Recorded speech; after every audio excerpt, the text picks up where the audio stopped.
Hey, welcome to the Friendly Viking podcast. We have another riveting edition for you today. I'm here with my co-host, my cohort, Lee Simpson. And we are going to jump right into talking about what is a protocol for somebody that has something like, oh gosh, I don't know, cancer? So we're going to look at kind of an overarching protocol for somebody that, let's say, do we want to go like somebody coming to you fourth stage?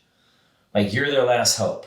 Yeah. They've been through the pharmaceuticals, they've been poisoned, burned and cut, and it came back. They're probably in hospice. They did it again and it didn't work. So this is their last hope. Yeah. So they come to you and say, Lee, I've been through the pharmacological juggernaut and I'm still dying. Yeah. In fact, I'm in worse shape than I was before because now I have no immune system. Yeah. Because that's what the pharmaceuticals do to you. They destroy your immune system if you didn't know. TIY. TIY? What's that? DIY, not DIY. TMI. I think I just had a stroke. You did. Oh, You crap. did. Take some cannabis oil. It'll fix it. So let's go over a protocol that you would, somebody coming to you in dire straits, what would you do for them? How much and how long would the protocol be? Well, like a lot of Once us, again, this is not an infomercial. so a lot of us have, most people by now have heard that cannabis is good for things like cancer. And also most people are scared to death of cannabis oil and would like to know, why or how it would be applicable, but they wouldn't know how to, even begin as to assemble it together into some kind of a meaningful thing that would get them past their disease. And then the doctor is not going to be able to speak to what you need specifically because they're sort of legally prohibited to speak about things that are not expressly allowed by the FDA. They're legally forced to stay in their lane. Exactly.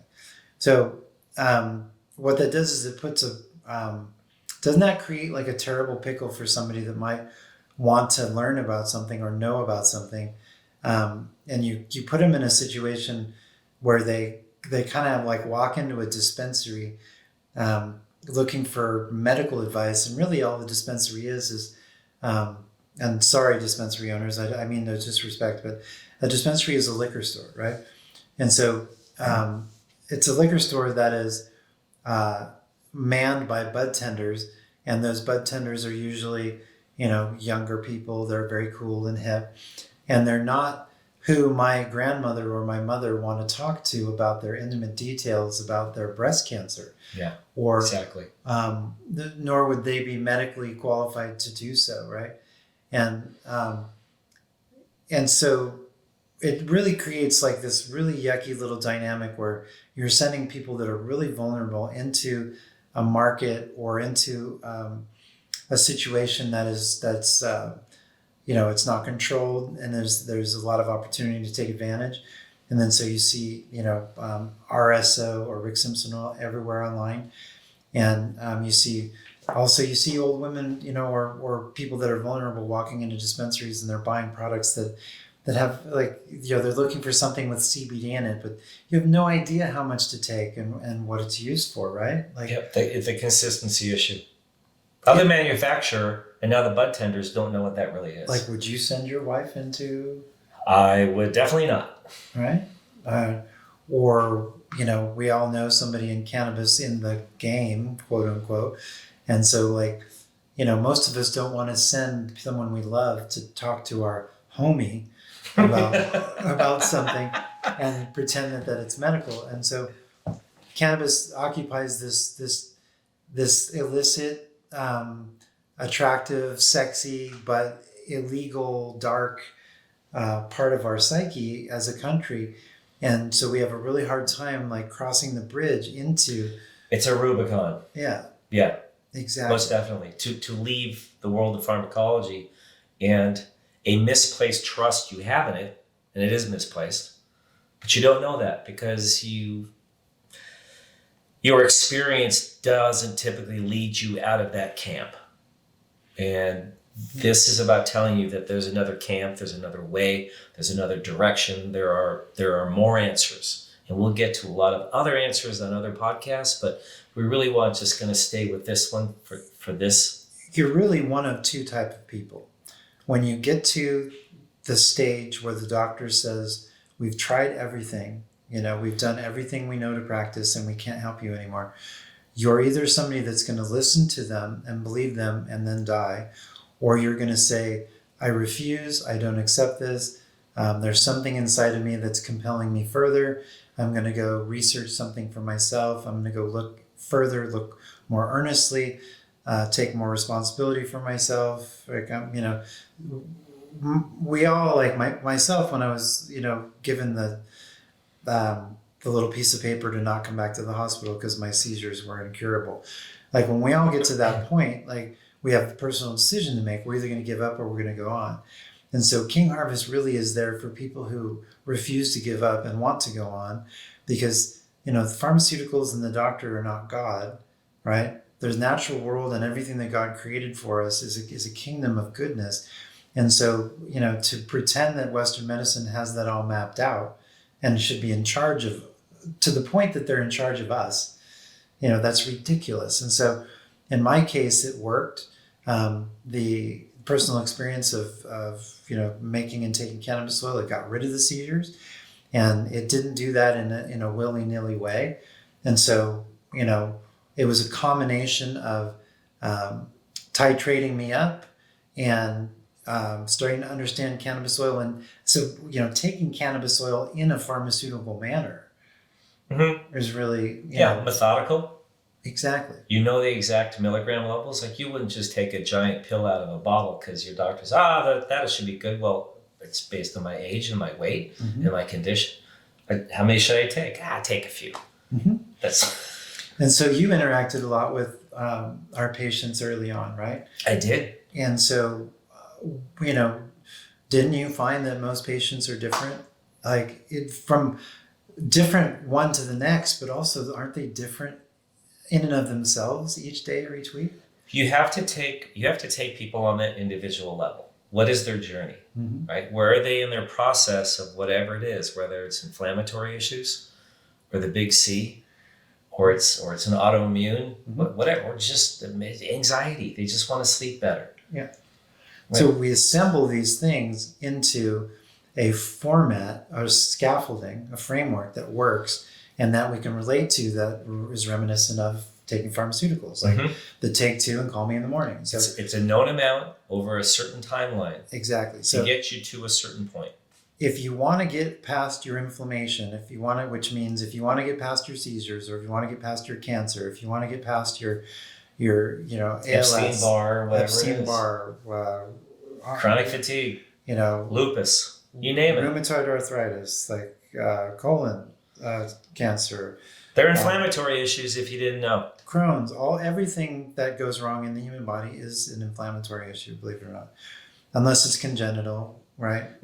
Or like a birth defect, or like a missing arm, that kind of stuff. But all things that were normal, that are no longer normal, can be addressed by treating inflammation. And that's why medical cannabis is so powerful, because your cannabinoid receptors and your endocannabinoid system directly affect your inflammatory levels.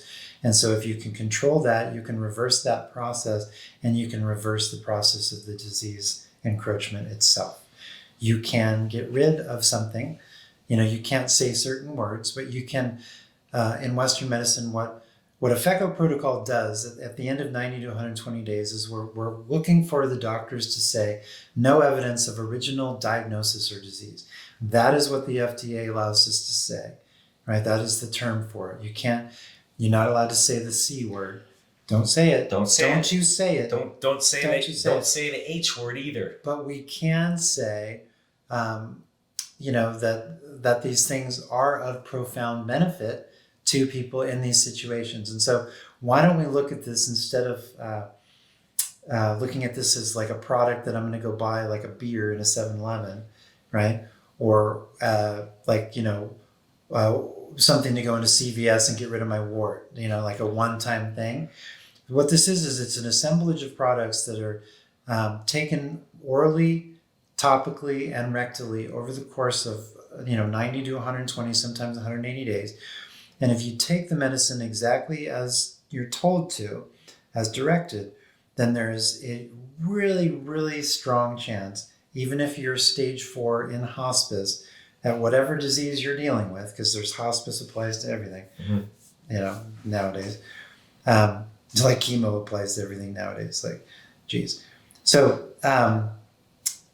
if you are willing to take the medicine and able to take the medicine over the course of those 3 months, 4 months or more, then there's better chance than not, is the only statistic I'll throw out there, that you won't have that disease or that diagnosis anymore. And you see very strong evidence. It's anecdotal evidence because, the FDA doesn't even allow you to study this, right? They have a vested interest in the prevention of the study of natural compounds. But what you see is on the anecdotal side where you see, hundreds, thousands of people getting better without explanation. And you realize, okay, so you're in the business of dealing with things that are beyond explanation. And, King Harvest patients are really looking for things that are beyond explanation. If we can be totally honest, everybody's looking for a miracle. And like if you're at stage 4 in hospice and you need a miracle, then, frankly, hands down, cannabis oil, without an argument, is your best chance. It is your greatest chance of survival and to survive and to thrive and to move past. And if you're somebody that's willing to take responsibility for your own health, right, and really seize that opportunity, and it means looking at more than cannabis oil. It means like digging into the bones and the guts of your life, then you're probably going to get better. And answering some hard questions and coming to grips with the choices you've made. Right? If you're very ill, there's a really good chance you participated in it. And that's a hard thing for a lot of people to get their head around. Mm-hmm. It's also very difficult to break out of that medical model where you are just told what to do and you don't participate. And it really is a Hail Mary pass, right? You're just chucking the football down the field and hopefully somebody's down there to catch it. Uh-huh. Yep. So it's a definitely much more powerful approach from a natural way that has pretty predictable results when applied in a systematic manner. Well, did I water that down pretty good? You did, to a safe, palatable degree. Yeah. So, if chemo and radiation combined give you like 11 to 4% survivability on late stage cancer. It's not good. It sucks, people. Yeah. So if you can, through the course of nutrition, nutrition, nutraceuticals, and Western medicine, in some cases pharmaceuticals, as a complement, right? It's because we're not trying to demonize Western medicine either. What we're saying is that plant medicine has a place, and for very late stage Hail Mary things, Western medicine is totally appropriate, right? If you have literally, if you have no other resort, then medieval options make sense, right? Medieval options? Yeah. Yes. But what we're saying is that, there's been a trick that's been played on the consciousness, the psyche of the American people, or, natural medicines were demonized and then made to be irresponsible, like Cheech and Chong thinking like, oh, you crazy, stoner person, you can't have a solution to this. So you delegitimize all of that in the natural world, and so people don't trust any of it. And then if they don't think it's legitimate, then they're terrified of it, right? Or they just discard it as even a possibility, or the illegality of it. And so by that time, you've got like 85, 90+% of people checked out. They don't want anything to do with it. It's the devil's lettuce. We've completely demonized it, and in truth, it is a plant that has a natural system that interacts with us directly to the same degree that protein does, or, vitamin C, oxygen, water. It is more of a superfood than any other superfood that they've ever claimed was a superfood. Right? Yep. right? Yep. So like none of the other superfoods have a system. There's no blue-green algae system in your body, right? It all has a place, Yeah, but it doesn't have its own system. Yeah. Like our immune system is a system. Yeah. Because we know how it works. So if the endocannabinoid system is more foundational, more based than even your immune system, right? Then It really should tell you something. That if you stimulate that system and you put your immune system back online, what? Come on. You can repair your immune system. What? But so let's talk a little bit about just briefly about what that looks like and how you get there. Because like for an example, a cancer patient needs to take 800 to 1,000 milligrams a day for a period of 120 days to expect those, to even hope for those. To really fire up that system, results. which has probably been dormant. Yeah. For most of their life or all their life. Yeah. You get, little endocannabinoids from some foods, but it's not going to be at a therapeutic level. No. Whereas everything that we ate used to eat CBD and cannabinoids. Hemp grew everywhere. Mm-hmm. And so all the animals we ate and everything that we ingested had cannabinoids in it and therefore stimulated our system. And so that's been eradicated off the North American continent at this point. And just so there's no access to that. And so these systems lie dormant. So we slowly die like this slow electrical death, right? We get our lights put out little by little over time. And what we think is the natural aging process is actually a slow electrical death. It's an accelerated death with the death of our electrical system. Yeah. It's basically the battery running out. And if you think about think about how electronic devices behave at the very last, percent or part of a percent of their battery, they start being really wacky, right? So your computer, if you wanted to fix 99% of your computer problems, then you just reboot your computer. You take the power out of the power supply and you repower it up with clean power, and then you have it's good again. So stimulation of the endocannabinoid system is literally the same thing. You're rebooting your organic computer, and you have every expectation, a very high expectation, to think that your issue is gone. Mm-hmm. And that's what we see. That's what the anecdotal evidence suggests. And with bringing the endocannabinoid system back online, reducing the inflammation, all the other systems in the body are given an opportunity to heal as that inflammation leaves. So let me ask you a question, though. Earlier you said that this would be enough medicine to put you under the ocean, and you're right. This would that would be. You don't take cannabis on a daily basis, whereas I do, right? Mm-hmm.